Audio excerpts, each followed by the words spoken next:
Child poverty, 미경 브리머. Child poverty in New York State. New York statistics. 18% of New York's children were poor in 2019, and children of color was disproportionately poor.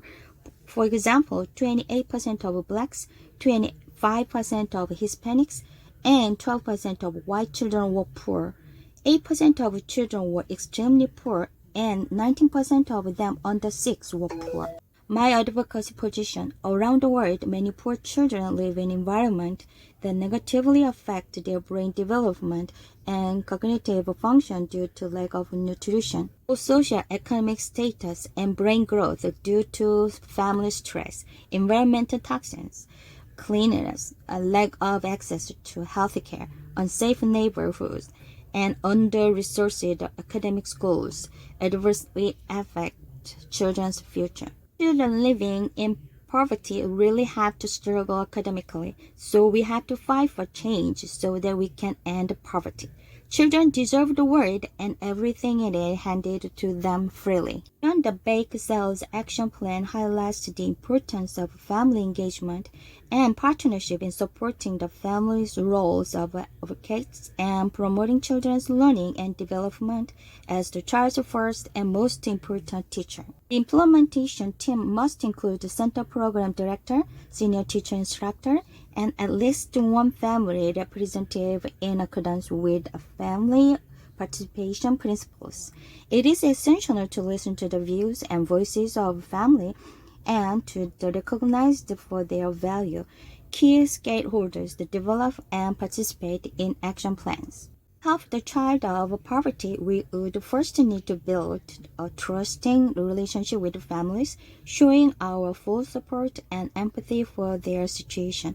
We would fully communicate with the parents by listening to the whole situation without passing judgment and working with them to find the resources that would help their situation for them and their children. By using Protective Factor 5 concrete support for parents, I can introduce them to the United Way. I would advocate for a huge change in child poverty by joining the parents and involving the community, such as better housing, better jobs, parent education, food resources, and health care.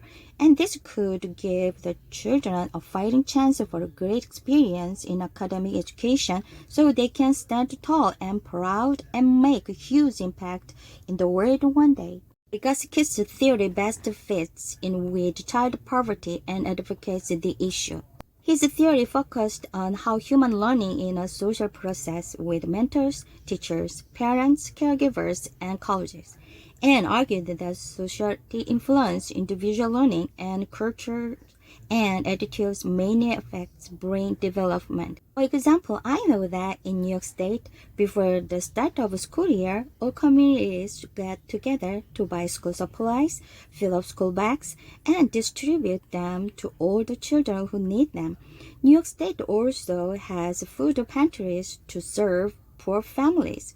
In addition, we have a program that helps children develop self-esteem.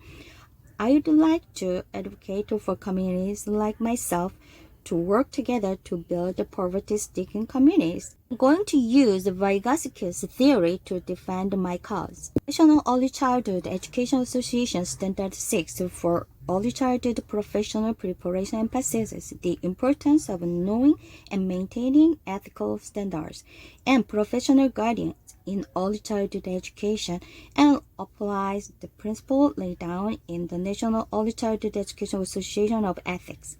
First, in order to maintain open communication, we communicate regularly with our families through various means, such as newsletters, emails, meetings between parents and teachers, and family events.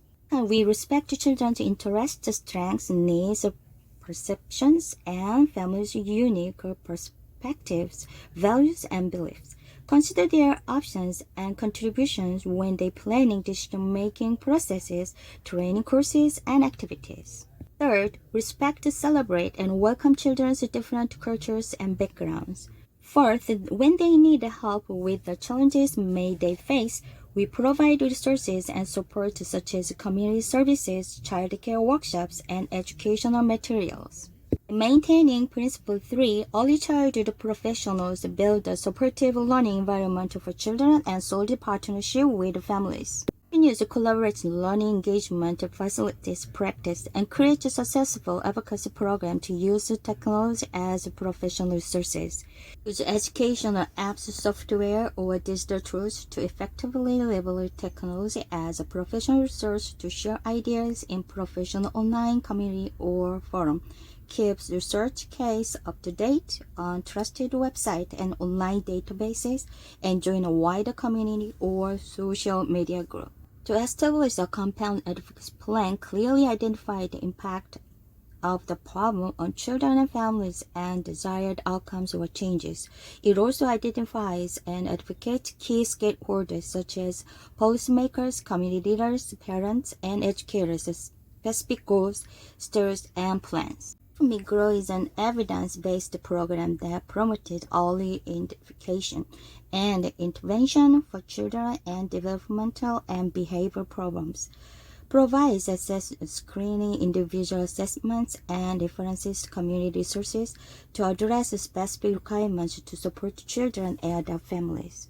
Combining an evidence-based approach, families with young children can be supported in improving the environment and receiving childcare resources and early intervention services necessary for growth. Comprehensive action plan fosters positive parenting practice and addresses development needs. The environment can be improved by improving the social and emotional well-being of young children.